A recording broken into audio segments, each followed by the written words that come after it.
জীবনের খুব প্রিয় মানুষদের জন্য কিছু করতে না চাইলেও কেমন করে যেন করা হয়ে যায়, আবার কখনো কখনো অনেক কিছু করতে চাইলেও করা হয়ে ওঠে না। আসসালামু আলাইকুম। আজকের ভিডিও শুরু করছি আমার দুপুরের রান্না দিয়ে। দুপুরে আমি রান্না করেছিলাম শিং মাছ, টমেটো, আলু দিয়ে ঝোল। পাতলা ঝোল করেছি শিং মাছের। এখানে বেশি করে আমি একটু টমেটো দিয়েছি।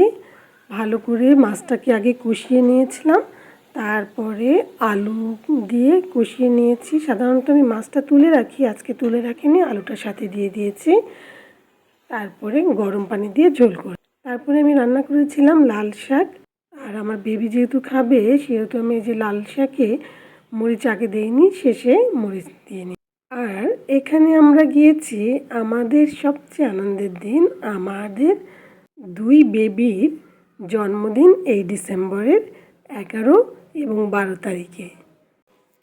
আমার এক বেবির এবারই প্রথম জন্মদিন এবং আরেকজনের এটা 12তম জন্মদিন।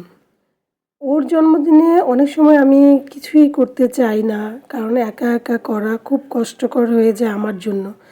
তারপরেও জানি না কেমন করে জন্মদিনের দিন এটা ওটা আমি রান্না করে ফেলি বা এটা ওটা আয়োজন করে ফেলি, নিজের অজান্তেই হয়তো, আল্লাহ মালুম।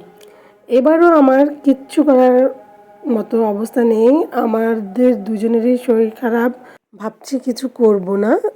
এখান থেকেই যেহেতু আমার বড় ছেলের এখানে পছন্দ, সে চয়েস করেছে যে এবছর এখান থেকে সে জন্মদিনের কেক নিবে।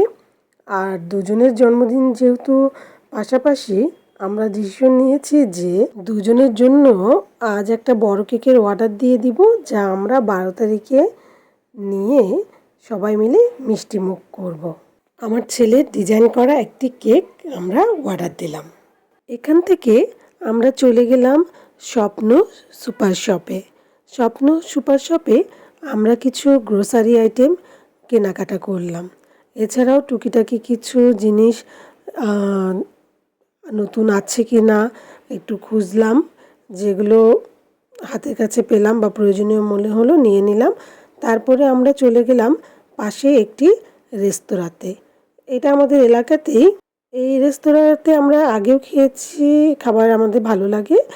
তো এখানকার চাউমিনটা আমার বেশ পছন্দ। যেহেতু আমাদের আজকে শরীরটা বেশ ভালো না আর অনেক রাত হয়ে গেছে, আমরা এখানেই ডিনার করে যাব ভেবেছি। তো আমরা অর্ডার দিয়েছিলাম চাউমিন এবং নান রুটির সাথে কিছু চিকেন ও বিফ আইটেম। তারপরে এখান থেকে ডিনার শেষ করে আমরা বাড়ি ফিরেছি। এই ছিল আজকে আমাদের ভিডিও।